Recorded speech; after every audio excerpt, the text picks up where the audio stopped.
প্রিয় শিক্ষার্থীরা, তোমাদের চতুর্থ শ্রেণীর গণিত বইয়ের প্রথম অধ্যায়ের আর একটি নতুন লেকচার নিয়ে হাজির হলাম আমি রবিউল। এই লেকচারে 18 নম্বর পৃষ্ঠা নিয়ে আলোচনা করা হবে। চলো লেকচার শুরু করা যাক।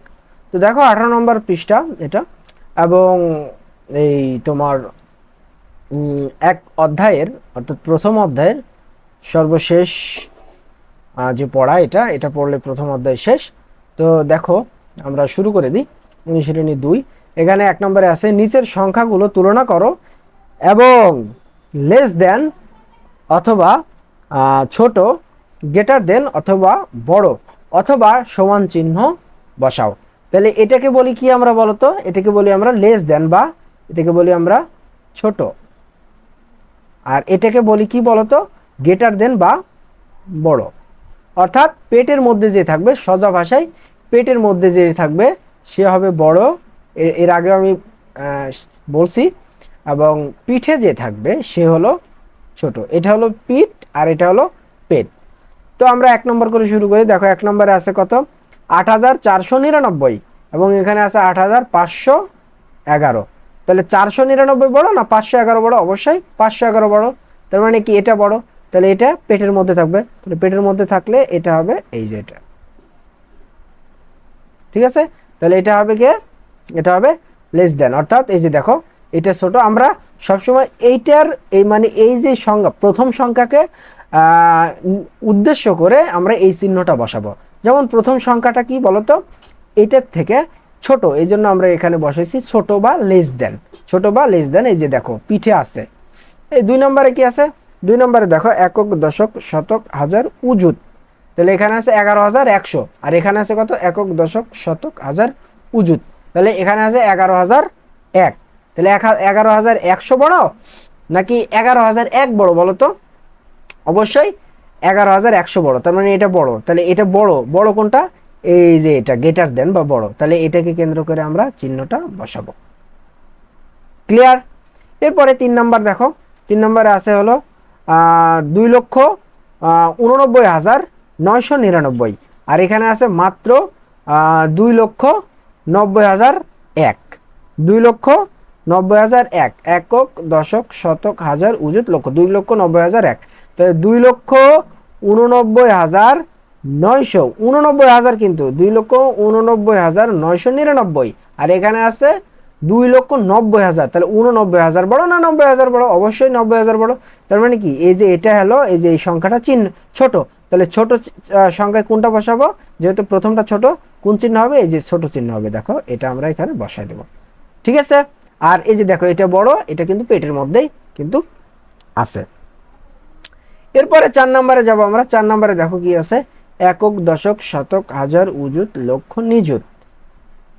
নিযুত আছে। তাহলে 22,22,221, আর এখানে আছে কত? একক, দশক, শতক, হাজার, উজুত, লক্ষ, নিযুত। 22,22,223। তাহলে 23 বড় না 21 বড়? অবশ্যই 23 বড়, 21 ছোট। তার মানে কি এই সংখ্যাটা ছোট। তাহলে যেহেতু এই সংখ্যা ছোট, কোন চিহ্ন বসাবো? আমরা প্রথম সংখ্যাকে নির্দেশ করে বা উদ্দেশ্য করে আমরা কিন্তু এই যে এই দুইটা চিহ্নের মধ্যে একটা চিহ্ন বসাবো। তাহলে প্রথম সংখ্যা যেহেতু ছোট, আমরা এই যে এই লেস দেন চিহ্নটা বসাবো। লেস দেন অর্থাৎ পিঠ থাকবে, এই পাশে পিঠ থাকবে, আর দেখো পেটে থাকলো এই যেটা। ক্লিয়ার? এরপরে আসো 5 নম্বর। 5 নম্বরে কত আছে? 5 নম্বরে আছে একক, দশক, শতক, হাজার, উজুত, লক্ষ, নিযুত। 10,11,001, আর এখানে আছে একক, দশক, শতক, হাজার, উজুত, লক্ষ, নিযুত। এখানে আছে 10,11,001। তার মানে কি এই দুইটাই কিন্তু বলতো এটাও সমান, এটাও যা এটাও তাই। এটাও 10,11,100, মানে 11,001, এটাও 10,11,001। তার মানে কি এখানে আমরা এই যে দেখো এই চিহ্নটা আমরা এখানে বসাবো। তাহলে এটা এখানে কি হবে? সমান চিহ্ন হবে। ক্লিয়ার? যেহেতু দুইটাই সমান সমান।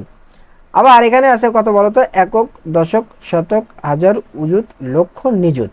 আবার এখানে আছে একক, দশক, শতক, হাজার, উজুত, লক্ষ। তাহলে এখানে আছে নিযুত পর্যন্ত, এখানে আছে উজুত পর্যন্ত। তাহলে এখানে আছে 55,55,555, আর এখানে আছে 5,55,555। তাহলে অবশ্যই 55 লক্ষ বড়। কোথায় 55 লক্ষ আর কোথায় 5 লক্ষ?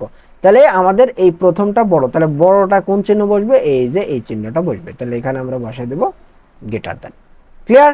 তো আশা করি এই 1 থেকে 6 পর্যন্ত বুঝতে পেরেছো। এরপরে আমরা চলে যাব নিচে। দেখো নিচে বলছে 2 নম্বরে যে নিচের 6 নম্বর কার্ড ব্যবহার করে 6 অঙ্কের সংখ্যা তৈরি করো। এই যে এই প্রত্যেকটা কি বলতো একটা অঙ্ক, এই 6টা অঙ্ক দিয়ে আমাদের কি তৈরি করতে হবে বলতো, আমাদের তৈরি করতে হবে সংখ্যা। 6টা অঙ্ক দিয়ে কি তৈরি করতে হবে, সংখ্যা। তাহলে দেখো প্রথমে বলছে যে বৃহত্তম সংখ্যাটি তৈরি করো, এরপরে বলছে ক্ষুদ্রতম সংখ্যাটি তৈরি করো, এরপরে বলছে বৃহত্তম বিজোড় সংখ্যাটি তৈরি করো এবং ক্ষুদ্রতম বিজোড় সংখ্যাটি তৈরি করো। তো চলো আমরা এক এক করে পর্যায়ক্রমে আমরা এগুলো সমাধান করে ফেলি। তো দেখো এখানে দেওয়া আছে সংখ্যা, এই যেটা 0 2 9 6 8 4, এটা হলো আমাদের সংখ্যা। ঠিক আছে, তো প্রথম প্রশ্ন ছিল আমাদের বৃহত্তম সংখ্যাটি তৈরি করো।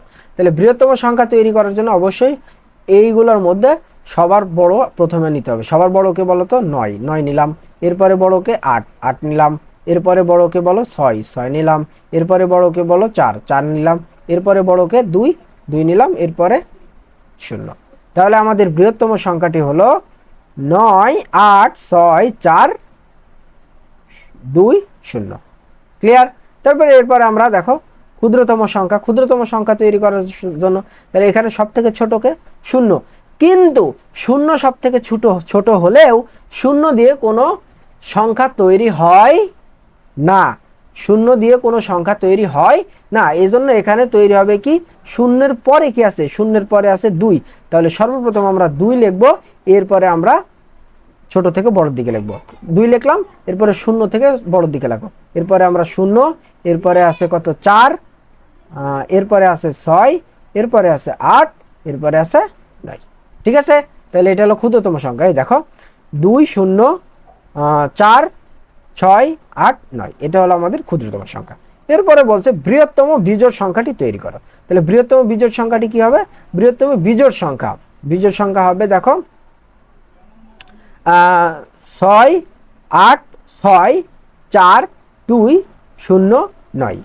ঠিক আছে, এরপরে বলছে ক্ষুদ্রতম বিজোড় সংখ্যাটি তৈরি কর। ক্ষুদ্রতম বিজোড় সংখ্যাটি কত হবে বলো, 2 0 4 6 8 9।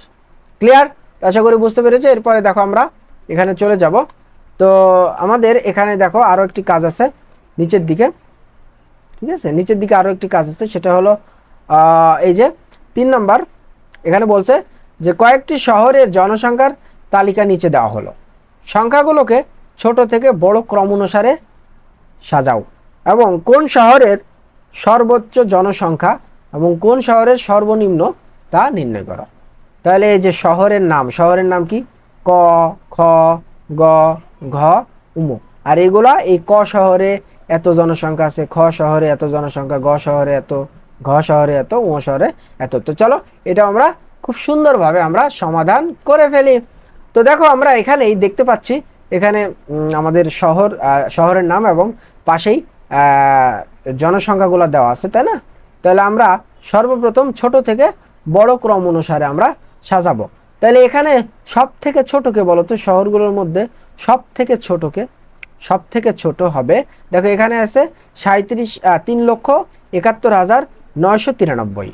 এরপরে আছে কত বলো তো, আছে হলো 45,56,891। এখানে আছে আবার 37,04,231। একক দশক শতক হাজার উজুত লক্ষ নিযুত 37,04,231। এখানে আছে আবার 45,89,476। এখানে আছে 8,08,397। তার মানে সব থেকে ছোট আমরা দেখতে পাচ্ছি 3,71,993। তাহলে দেখো ছোট থেকে বড় ক্রম অনুসারে সাজালাম। তাহলে এটা হলো আমাদের সব থেকে ছোট। তাহলে ছোট কোনটা থাকে, পিঠে থাকে, তাহলে আমরা চিহ্নটা দিয়ে দিই, পিঠে থাকলো, তাই না? তো দেখো এরপরে এর বড়কে বলো তো, এর বড়কে বলো। এখানে আছে আবার 24 লক্ষ, এখানে আছে 37 লক্ষ, এখানে আছে হলো 45 লক্ষ, এখানে আছে 8 লক্ষ। এগুলো হলো 45 লক্ষ, 37 লক্ষ, 24 লক্ষ, আর এখানে আছে 8 লক্ষ ৮৬,০০০, আর এটা ছিল ৩,৭১,০০০। তার মানে এর পরে হবে এই ৮,৮,৮,৮৬,৩৯৭। তাহলে এই যে দেখো এরপরে হবে উম্ম, এরপরে হবে কি বলতো উম্ম। এখানে আমরা চিহ্ন ব্যবহার করতে পারি, এই চিহ্ন অর্থাৎ লেস দেন চিহ্ন ব্যবহার করব, যেহেতু আমাদের ছোট থেকে বড়, এই জন্য সবসময় আমরা ছোট চিহ্নটা ব্যবহার করব। ঠিক আছে, তো এরপরে দেখো তাহলে সর্বপ্রথম আমাদের কি হবে, এটা হয়ে গেল। তাহলে এটা দিয়ে ফেললাম, এরপরে আমরা চিহ্নটা দিয়ে দিই। এরপরে কে বড় আছে, ছোট থেকে বড়র দিকে যেতে হবে। এরপরে কে বড় আছে, এখানে আছে দেখো, এখানে আছে 24 লক্ষ, এখানে আছে 37 লক্ষ, এখানে আছে 45 লক্ষ। তাহলে 24, 37 আর 45-এর মধ্যে কে বড় বা কে ছোট, কারণ আমাদের ছোট থেকে বড় যেতে হবে, এই জন্য এই তিনটার মধ্যে কে ছোট, এই তিনটার মধ্যে অবশ্যই 24 লক্ষটা ছোট। এই তিনটার মধ্যে 24 লক্ষটা কিন্তু আমাদের ছোট, এই জন্য আমরা দেখো লিখেছি এখানে 24,56,891। চিহ্ন বসায় দাও, এখানেও চিহ্ন বসায় দাও, লেস দেন চিহ্ন বসাচ্ছি কিন্তু সবসময়। ঠিক আছে, এরপরে বড় তো আছে কি 37 লক্ষ আর হলো 45 লক্ষ। তাহলে 37 লক্ষ আর 45 লক্ষর মধ্যে ছোটকে অবশ্যই 37 লক্ষ, এই জন্য এখানে 37 লক্ষ লেখা হলো। এরপরে কি 45 লক্ষ, তাহলে আমরা এখানেও একটা চিহ্ন দিয়ে দিই। তাহলে আমরা যদি এখানে একটু লিখতে চাই, তাহলে সর্বপ্রথম আমরা ছোট থেকে বড় ক্রম অনুসারে সাজাইছে। তাহলে ছোট থেকে বড় ক্রম অনুসারে সাজাইলে সর্বপ্রথম আমাদের হবে কি ক, এরপরে লেস দেন উম, এরপরে লেস দেন খ, এরপরে লেস দেন গ, এরপরে লেস দেন হবে ঘ। ওকে, তাহলে যে আমরা এটা লিখে ফেলছি, তাহলে এই সংখ্যাগুলো লিখে ফেলি। সর্বপ্রথম হবে আমাদের 3,37,000, 3,71,993। এরপরে লেস দেন দিব, এরপরে লিখবো 8,86,397। এরপরে লেস দেন দিব, এরপরে আমরা লিখব 45,24,56,891। ঠিক আছে, এরপরে আমরা এই যে এখানে লেস দেনটা ব্যবহার করব। এরপরে আমরা লেস দেন, এখানে লেস দেন ব্যবহার করে লিখব 37,04,231। এরপরে লেস দেন ব্যবহার করব 45,89,476। তাহলে এখানে সব থেকে ছোট কে বলতো, সব থেকে ছোট কিন্তু এই যে এটা, আর সব থেকে বড় কে বলতো, সব থেকে বড় কিন্তু এই যে এটা। তাহলে সব থেকে ছোট শহর কে আছে, সব থেকে ছোট শহর মানে সব থেকে জনসংখ্যা কম ক শহরে, এবং সবচেয়ে জনসংখ্যা বেশি এই ঘ শহরে। তাহলে এখানে আমরা লিখতে পারি, সুতরাং ঘ শহরে জনসংখ্যা সর্বোচ্চ। তাহলে ঘ শহরে জনসংখ্যা সর্বোচ্চ এবং ক শহরে জনসংখ্যা সর্বনিম্ন, যেটা আমরা এই যে এখানে প্রমাণ করে দিয়েছি।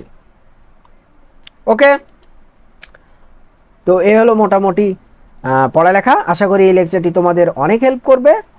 ধন্যবাদ সবাইকে।